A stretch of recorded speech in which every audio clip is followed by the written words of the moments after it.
You think weakness is breaking down in the rain, crying on the bathroom floor, curling up and admitting defeat? No.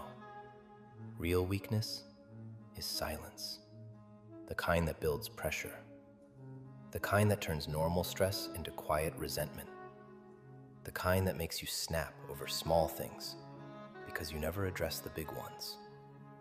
You don't explode because you're angry. You explode because you've been hiding fear, hiding doubt, hiding exhaustion, hiding that voice that whispers at 3 a.m., I don't know if I can do this.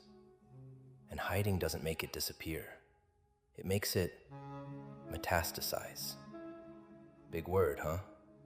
It means it spreads, like cancer, silent, invisible, until it's everywhere. Here's the uncomfortable part, the part that makes you want to close this and pretend you never heard it. You think admitting weakness lowers your status. You think saying, I'm struggling, shrinks you, makes you small, targetable, weak. But what actually shrinks you is spending your entire life protecting a version of yourself that isn't real. You're not protecting strength, you're protecting ego. And ego? Ego is fragile. That's why it needs so much protection. Real strength doesn't panic when exposed. Real strength can say, yeah, I'm scared, and not implode.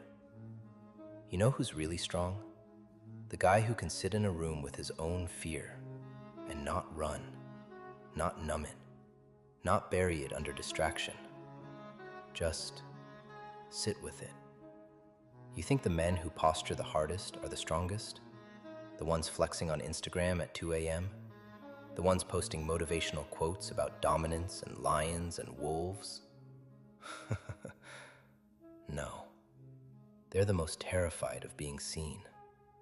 The louder the alpha speech, the more fragile the internal structure. The more memes about dominance, the less control inside. Silence terrifies them, because silence reveals. When everything goes quiet, the voice gets loud. The one you've been outrunning your whole life. The one that asks, what if I'm not enough? What if they leave? What if I fail? What if I become my father? What if I waste this? That voice isn't weakness, it's awareness. And awareness only hurts when you refuse to look at it. You think hiding keeps you safe. It doesn't. It keeps you tense, reactive, defensive, on edge. You snap at your partner not because she's wrong, but because she brushed against something you buried. You ghost your friends not because you're busy, but because you don't want them seeing you unstable.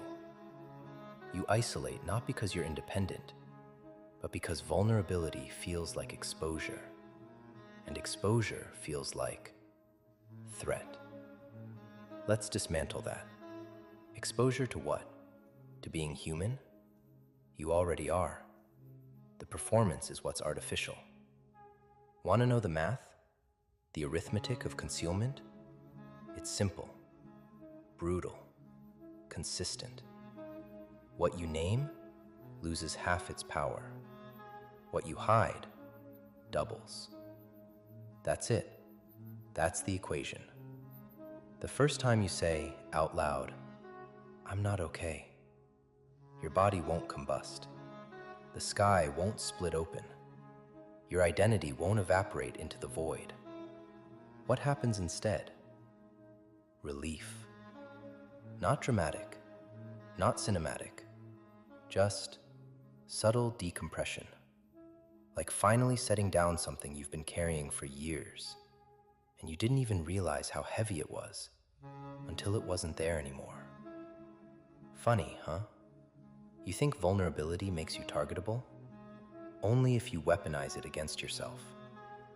When you say, I'm afraid I won't make it, no one can use that against you because you already claimed it. When you say, "I feel lost," you stop pretending you have the map. And pretending? Pretending is exhausting. Here's something darker, something you're not gonna like. Hiding weakness doesn't protect you from judgment. It isolates you from connection. No one bonds over perfection. They bond over shared fracture. When you finally say to someone you trust, "I'm struggling," and they exhale and say, "Me too," that's power. Not dominance, not intimidation, not the alpha lion sigma bullshit you've been sold. Alignment.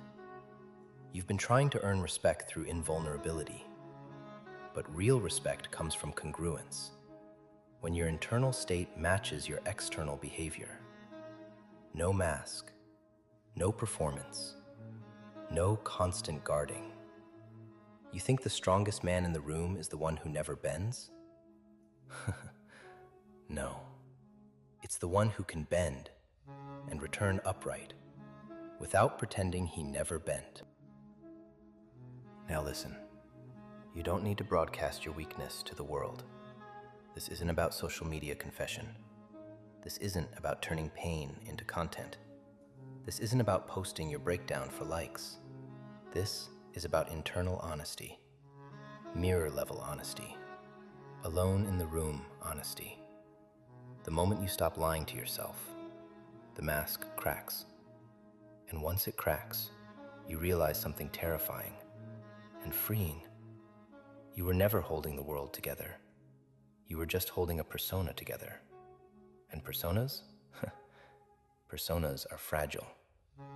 You're tired because maintaining the image requires constant vigilance, constant monitoring, constant editing, constant guarding. Like a prison guard watching yourself 24/7. What if you stopped editing? What if you let the crack exist? What if instead of suppressing fear, you acknowledged it and moved anyway? That's the real shift. Not eliminating weakness, integrating it. Fear says, "You might fail." You respond, "Maybe, move anyway." Doubt says, "You're not ready." You respond, "Probably not, move anyway." Loneliness says, "You're alone." You respond, "Maybe, call someone anyway." That's strength, not absence of weakness, action, in spite of it. You think the men who win are fearless? No, they just don't hide. They know exactly where they're fragile. And because they know, they aren't surprised. Surprise is what breaks you, not fear, unacknowledged fear. The man who refuses to admit he's drowning panics harder. The man who says, "I can't swim," learns. The mask tells you, if they see this, you lose. Reality says, if you keep hiding it, you lose. One path leads to tension, the other to relief. Relief doesn't look flashy. It looks calm. And calm? Calm is dangerous. Because calm men aren't reactive. They aren't triggered easily.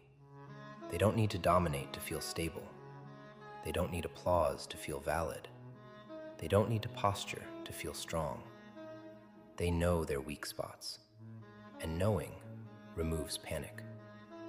You've been at war with your own humanity. That's why you're exhausted. Trying to feel nothing. Trying to look invincible. Trying to silence what won't be silenced. And the funny part? The hilarious part? The thing you're hiding? Everyone already knows. They can smell it. The performance. The overcompensation. The mask. They just don't say anything. Because they're wearing one too. Isn't that beautiful? A whole world of people pretending not to see each other's masks while wearing their own. Want to know what happens when you stop hiding? Not to the world, to you. Sit with it. Name it out loud.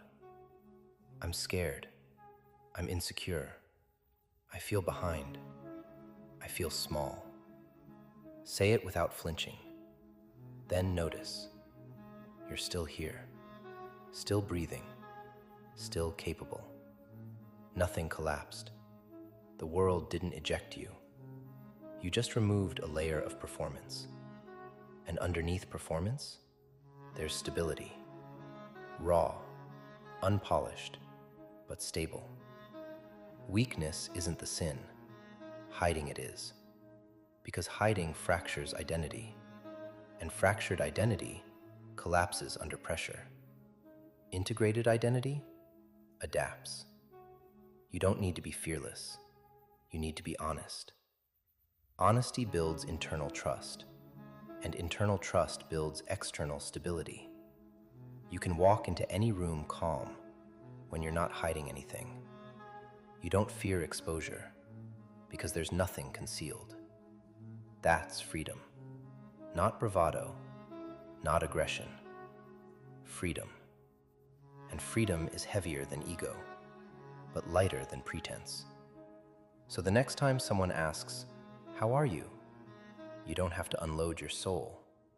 You don't have to trauma dump on a stranger. But maybe, don't lie. Start there. Small honesty. Repeated until the mask feels unnecessary. And when the mask falls, you won't crumble. You'll stand. Not because you eliminated weakness, but because you stopped fearing it. And once you stop fearing it, it stops controlling you. Funny how that works. You spent your whole life thinking strength meant hiding the crack. Turns out strength was always in acknowledging it. The clock's ticking, not toward exposure, toward self-awareness. You can keep performing, playing the role, holding the mask in place with white knuckles, or you can step out of costume. Your call. But one thing's certain, the mask gets heavier, and you're getting tired. So maybe it's time to set it down. Not for applause, not for sympathy, not for validation, for stability. Because the man who knows his weakness cannot be destabilized by it. And that's real power. Tick, tock. Your move.